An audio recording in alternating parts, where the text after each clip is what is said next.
Teknik cakap ajuk, cakap pindah.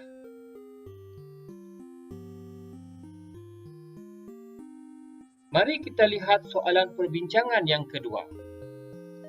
Ayat yang dikemukakan sebagai soalan ialah ayat dalam bentuk cakap ajuk.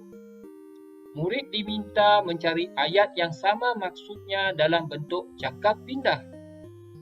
Panduan untuk menjawabnya ialah murid hendaklah mengenal pasti beberapa perkara, iaitu A. Siapa yang bercakap? B. Bercakap dengan siapa? Dan C. Apakah yang diperkatakan? Sebagai contoh, dalam ayat di atas, siapa yang bercakap? Fatin. Bercakap dengan siapa? Fatin bercakap dengan Kak Lina. Apakah yang diperkatakan? Fatin bertanya kepada Kak Lina tentang sesuatu perkara.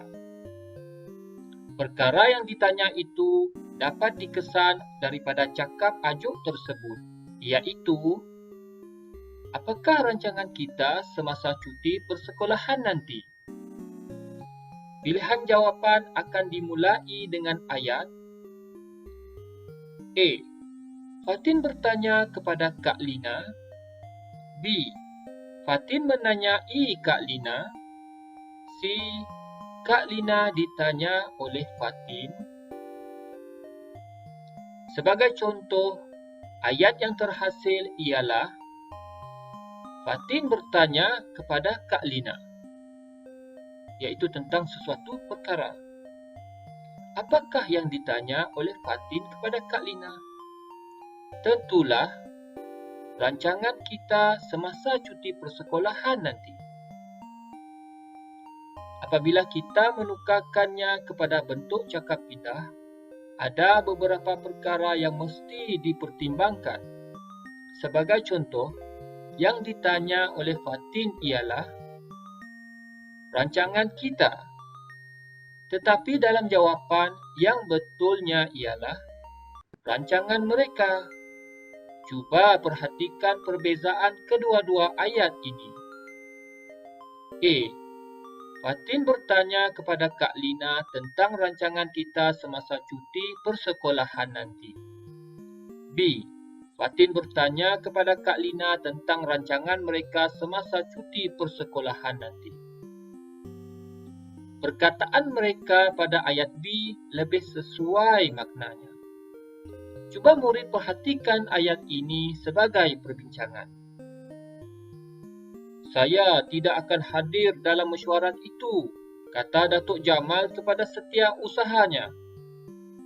Apabila kita menukarkannya kepada jenis cakap pindah, kata ganti nama diri saya yang digunakan dalam ayat tersebut mestilah ditukar menjadi beliau.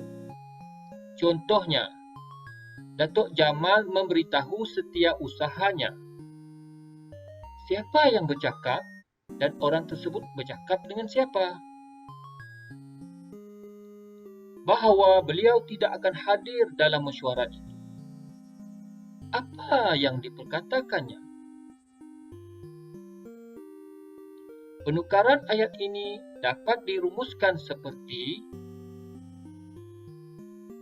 siapa yang bercakap, dengan siapa dia bercakap, apa yang diperkatakannya.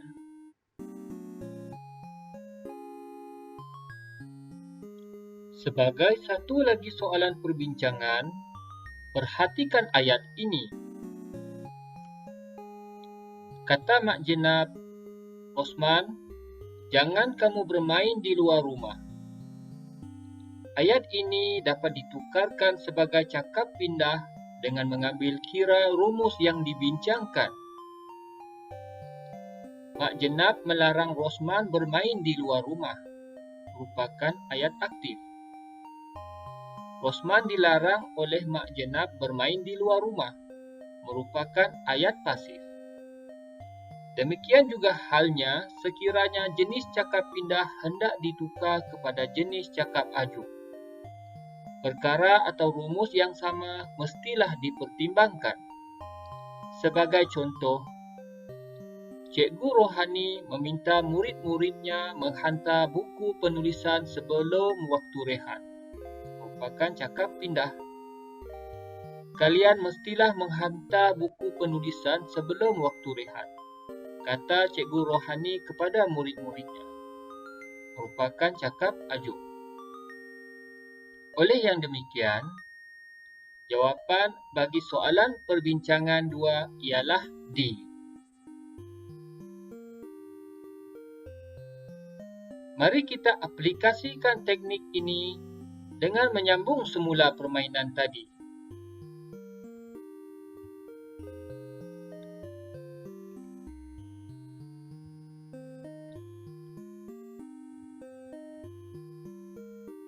Misi kedua, kumpul 3 bateri.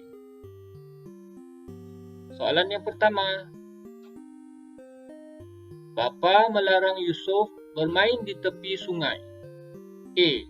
Yusuf, larang anak itu bermain di tepi sungai, kata bapanya. B. Jangan bermain di tepi sungai, jerit Yusuf kepada bapanya. C. Usah bermain di tepi sungai, kata bapa kepada Yusuf. D. Yusuf, bahaya bermain di tepi sungai, jerit bapanya. Apakah jawapan yang tepat? Sila nyatakan di ruangan bual sekarang.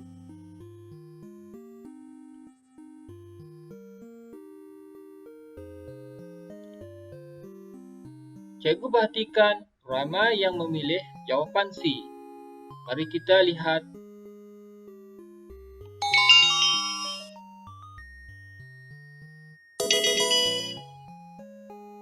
Tahniah murid.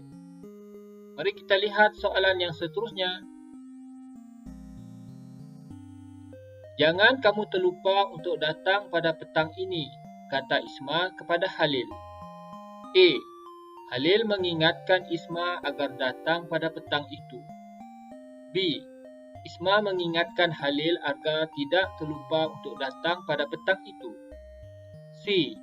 Isma dan Halil diingatkan agar tidak terlupa untuk datang pada petang itu. D.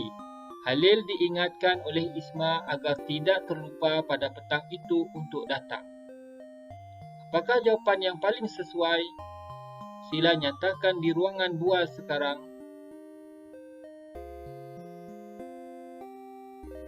Bagus, murid-murid.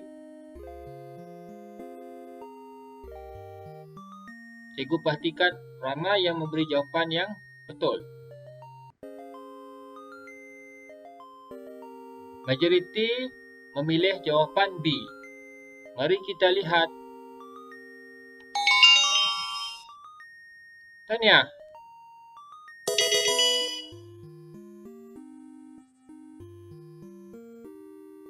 Soalan yang seterusnya. Cikgu Rosni melarang murid-muridnya memijak rumput yang baru ditanam itu. A. Kita tidak dibenarkan memijak rumput yang baru ditanam ini, kata Cikgu Rosni kepada murid-muridnya. B. Kamu tidak dibenarkan memijak rumput yang baru ditanam ini, kata Cikgu Rosni kepada murid-muridnya. C. Jangan pijak rumput yang baru ditanam itu, kata murid-murid kepada Cikgu Rosni. D. Mereka memijak rumput yang baru ditanam itu, kata Cikgu Rosni kepada murid-muridnya. Apakah jawapan yang paling betul? Sila nyatakan di ruangan bual sekarang.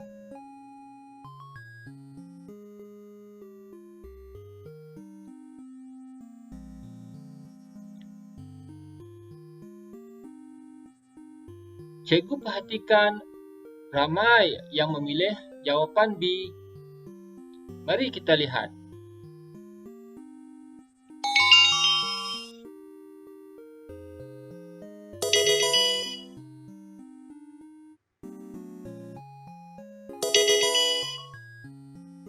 Misi 2 selesai.